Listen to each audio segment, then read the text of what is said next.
Hi friends, complete വ്ലോഗിൻ്റെ പുതിയൊരു വീഡിയോയിലേക്ക് എല്ലാവർക്കും സ്വാഗതം.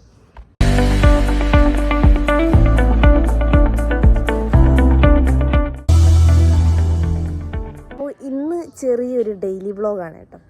ഭയങ്കര വലിയ കാര്യങ്ങളൊന്നുമില്ല, ചെറിയ കുറച്ച് കാര്യങ്ങളുണ്ട്. ഇന്ന് ഞാൻ എന്താ ഇങ്ങനെ മണ്ടയിലൊക്കെ കയറിയിരിക്കുകയാണ്. ചെറിയ കാര്യം എന്ന് പറഞ്ഞാൽ ഇന്നലെ ഞാൻ കുറേ കഷ്ടപ്പെട്ട് ഇഞ്ചിയും ചീര അങ്ങനെയൊക്കെയുള്ള കുറച്ച് സാധനങ്ങൾ കാണുമ്പോൾ തോന്നുന്നു ഇത്ര നട്ടതിനാണ്. എൻ്റെ വീട് 2 നില വീടാണ്. ഈ 2 നിലയുടെ മണ്ടയിൽ ഇത്തിരി പൂലം അല്ല, ഇത്രയും നടാനുള്ള ഗ്രോ ബാഗിലാണ് കേട്ടോ. അത് എത്ര ഭയങ്കര വലുതല്ല, അത്യാവശ്യം വലിയൊരു ഗ്രോ ബാഗാണ്. അപ്പം അതിൽ ഞാൻ 1.5 ചാക്ക് മണ്ണ് എങ്ങനെയും മണ്ട എത്തിച്ചിട്ടാണ് ഇത്രയും നട്ടത്. ഇനി ഇഷ്ടം പോലെ അച്ചാമ്മയുടെ അടുത്ത് പോയി കുറേ വിത്തുകളും അതും ഇതൊക്കെ കൊണ്ടുവച്ചേക്കാണ് കേട്ടോ. അതെല്ലാം ഇനി റെഡി ആക്കണം. അത് വിത്ത് പാവിയിട്ട് വേണം ഇനി ഓരോന്നായിട്ട്. ഞാൻ ഇപ്പം കയറുന്ന വെള്ളം ഒഴിക്കാനായിട്ട് കുറച്ച് വെള്ളം ഒഴിക്കുന്ന സാധനങ്ങളെല്ലാം ഇന്നല്ലെങ്കിൽ താഴ്ന്ന ഒരു പാത്രമൊക്കെ എല്ലാം എടുത്തുകൊണ്ട് വെച്ചിട്ടുണ്ട് കേട്ടോ. അമ്മ എന്നെ കൊല്ലി ഈ പാത്രമല്ല താഴെ കൊണ്ട്. ഇതൊക്കെ അമ്മയുടെ ചരിവൊക്കെയാണ്. ഞാൻ അപ്പോൾ എല്ലാം എടുത്തോണ്ട് വന്ന് ഇനി ഇതിൻ്റെ ശലം വെള്ളമൊക്കെ ഒഴിക്കാം. അതൊക്കെ ചെറിയ പരിപാടികളാണ്. അത് കഴിഞ്ഞാൽ ഇന്ന് കളമച്ച പോകണമെന്ന് വിചാരിച്ച്, പക്ഷേ ഇന്ന് ചിലപ്പോൾ പോകാൻ പറ്റിയെന്ന് വരത്തില്ല. കാരണം ഇന്ന് രാവിലെ ഇച്ചിരി വെയിലൊക്കെ ഉണ്ട്. സാധാരണ വെയിലൊന്നും കാണില്ല. ഇപ്പോഴത്തെ കാലാവസ്ഥ വെച്ച് വെയിലൊന്നും കാണാറില്ലായിരുന്നു. എന്നും രാവിലെ മഴക്കോളാണ്. അപ്പോൾ ഇന്ന് എൻ്റെ പുതപ്പ് എനിക്ക് കഴുകണം. അത് ഡബിളാണ് കേട്ടോ, പുതപ്പ് ഡബിളാണ്. അപ്പോൾ അത് കഴുകാൻ സിംഗിളിൻ്റെ പുതപ്പാണെങ്കിൽ വലിയ പ്രശ്നമില്ല, ഒറ്റയ്ക്ക് കഴുകാം. പക്ഷേ ഡബിൾ പുതപ്പ് എങ്ങനെയാണെന്ന് അറിയില്ല. എന്തുമാത്രം വെള്ളത്തിൽ മുക്കാൻ ഭയങ്കര വെയിറ്റാണ്.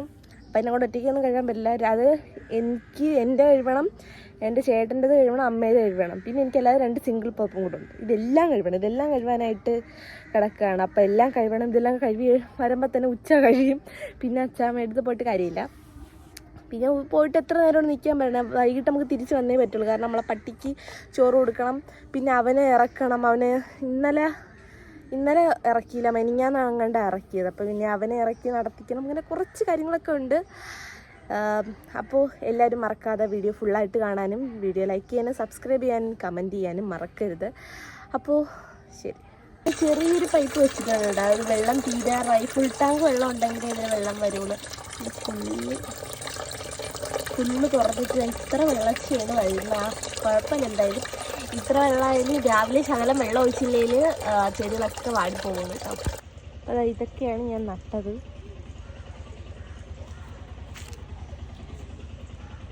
ഇതിവിടെ നിന്നതാണ് കേട്ടോ കറ്റാർ വാഴ.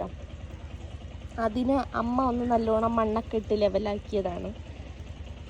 പിന്നെ ഇത് എന്തോ മാങ്ങ ഇഞ്ചി എന്ന് പറഞ്ഞ അച്ചാമ്മ തന്നതാണ്. അതിൻ്റെ മൂട്ടിൽ ഓരോ ചീര ഞാൻ എല്ലാത്തിൻ്റെ മൂട്ടിലും കുത്തിച്ചിട്ടുണ്ട്. ഇതൊക്കെ ഇഞ്ചി ഇനിയും കുറേ നടാനായിട്ടൊക്കെ ഉണ്ട് കേട്ടോ. എല്ലാം നടണം. രാവിലത്തെ ഒരു വ്യൂ എന്ന് പറഞ്ഞത് ഇങ്ങനെയാണ് കേട്ടോ. ഇതാണ്. പിന്നെ ഈ കമ്പികളൊക്കെ കിടക്കുന്ന നമ്മുടെ വീട്ടിൽ കുറച്ച് പണിയൊക്കെ ഉണ്ടായിരുന്നു. അതിൻ്റെ ഭാഗമായിട്ടുള്ള കമ്പി ബാക്കിയാണ് ഈ കിടക്കുന്നത്. ഇത് ഞാൻ പലവട്ടം പറഞ്ഞിട്ട് കൂവളം. ഇത് നമ്മളെ വീട്ടിൻ്റെ മണ്ടയിലോട്ട് ഇങ്ങനെ ചാഞ്ഞ് ഫുള്ള് കിടക്കായിരുന്നു.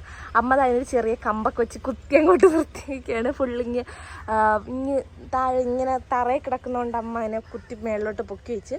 പിന്നെ നമ്മളെ വീടൊക്കെ എന്ന് പറഞ്ഞാൽ അടുപ്പ് കൂട്ടി കണക്കാണ് കേട്ടോ വീടിരിക്കുന്ന. ഇത് എൻ്റെ മാമൻ്റെ വീടാണ്. അത് എൻ്റെ അമ്മാമ്മയുടെ കട. ആ വീട് നമ്മളെ ആരുമല്ല, അത് അപ്പുറത്തെ വീട്ടുകാരാണ് കേട്ടോ. പിന്നെ ഇതാ കാണിച്ചു തരാം. ഇത് എൻ്റെ അമ്മാമ്മയുടെ വീട്, അതിൻ്റെ കുഞ്ഞേരുടെ വീട്. അങ്ങനെ ഈ 4 വീട് അടുപ്പ് കൂട്ടി കണക്കാണ്. ഓ മൈ ഗോഡ്, വെള്ളം നിറഞ്ഞു.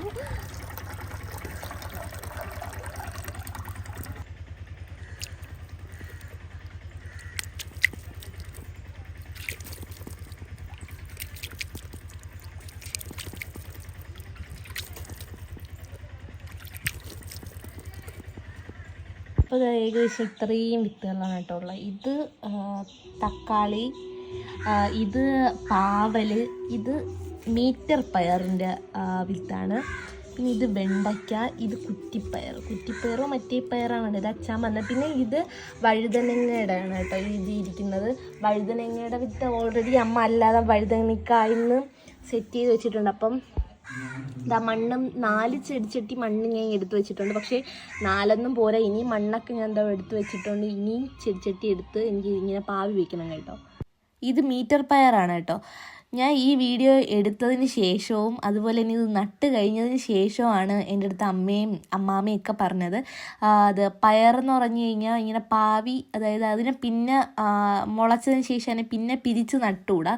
എന്തോന്നിലാണോ നമ്മൾ നടുന്നത് അതിൽ തന്നെ അത് നടണമെന്ന്, അതിൽ തന്നെ വെച്ചാണ് അത് സാധാരണ പടർത്തി വിടാറുള്ളതെന്നാണ് പറഞ്ഞത്.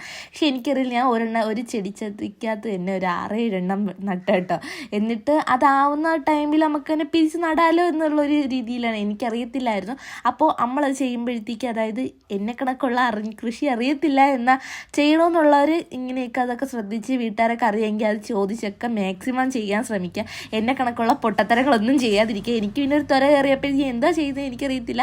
എനിക്ക് എന്തായാലും ഞാൻ എല്ലാം പാവി വെച്ച് ഇതിൻ്റെ അപ്ഡേഷൻസ് ഞാൻ ഓരോന്നായിട്ട് കാണിച്ചു തരാം നിങ്ങൾക്ക്.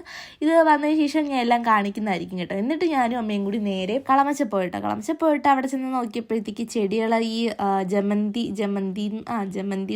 ജമന്തിയുടെ പൂ, കറക്റ്റ് പൂ ഇത് പറഞ്ഞ ജമന്തി അല്ല, ഇത് വേറൊരു സൈസാണ്. ബന്ദി ഇണക്കൊക്കെ ഇരിക്കുന്ന വേറെ ഒരു സൈസ് ചെടിയാണ് കേട്ടോ. അപ്പോൾ അതിൽ കുറേ ഇങ്ങനെ പിള്ളേരൊക്കെ പൂ പറിച്ചിട്ട് അതിൻ്റെ തണ്ട് മാത്രമായിട്ട് ഇങ്ങനെ നിൽക്കുന്നുണ്ട്. അപ്പോഴത്തേക്ക് ജസ്റ്റ് അതിനൊന്ന് വെട്ടിക്കളഞ്ഞ് നല്ല വൃത്തിയാക്കി നിർത്താമെന്ന് വിചാരിച്ചു. അതിൻ്റെ ഇടയിൽ ഞാനൊരു വീഡിയോ എടുക്കാൻ പറഞ്ഞുകൊണ്ട് എൻ്റെ അനിയത്തിക്ക് ഒരു ത്വര കയറി വീഡിയോ എടുത്തതാണ് കേട്ടോ. ഇതൊക്കെ എന്തൊക്കെയാണുള്ള വീഡിയോ എടുത്തതെന്ന് എനിക്കറിയത്തില്ല. ആ ഒരു ഭാഷയ്ക്ക് ഞാനും വീഡിയോ എടുത്തിട്ടുണ്ട്, അത് ഞാൻ ലാസ്റ്റ് കാണിച്ചു തരാം. പിന്നെ നമ്മൾ റോസയുടെ തണ്ട്, അതായത് പൂത്ത് കഴിഞ്ഞ ശേഷം ആ പൂവിൻ്റെ അവിടെ നിന്ന് ആ തണ്ട് വെട്ടിക്കളയുന്നത് എപ്പോഴും നല്ലതാണ്. കാരണം എന്നാലേ അവിടെ നിന്ന് അടുത്ത തിളിര് കയറി വരത്തുള്ളൂ. ആ തിളിരോട് ഇഷ്ടം പോലെ മുട്ടും കയറി ഒന്ന് നല്ലോണം പൂക്കത്ത്. ഈ നിൽക്കുന്ന പൂ മൊത്തം ഇപ്പം ഞാൻ 2ാമതും 3ാമതും ഒക്കെ വന്ന് ഇങ്ങനെ വെട്ടി വിട്ടത്. എൻ്റെ അനിയത്തി ഇത് വെട്ടിക്കളയത്തില്ല. ഞാൻ ഇവിടെ വീട്ടിൽ വരുമ്പോഴാണ് കേട്ടോ ഇതൊക്കെ ചെയ്യാറുള്ളത്. പിന്നെ എൻ്റെ അപ്പച്ചി ഉള്ളപ്പോൾ ഇതെല്ലാം കറക്റ്റായിട്ട് ചെയ്യുമായിരുന്നു. ഇപ്പം അപ്പച്ചി ഇല്ലാത്തതുകൊണ്ട് അതൊന്നും നോക്കാറില്ല. പിന്നെ ഇതാണ് കേട്ടോ ഞാൻ എടുത്ത വീഡിയോ. ചുമ്മാ ഒരു രസത്തിന് വേണ്ടി എടുത്തതാണെങ്കിലും പൂ കാണാൻ നല്ല രസമുണ്ട്. പൂ അടിപൊളി, നല്ല ചുവന്ന്, അതായത് ഫുള്ള് വിരിഞ്ഞതുമില്ല എന്നാൽ വിരിയാൻ നിൽക്കുന്ന കണക്ക്. അപ്പോൾ വീഡിയോ ഇഷ്ടപ്പെട്ടാൽ ലൈക്ക് ചെയ്യാൻ, സബ്സ്ക്രൈബ് ചെയ്യാൻ മറക്കണ്ട.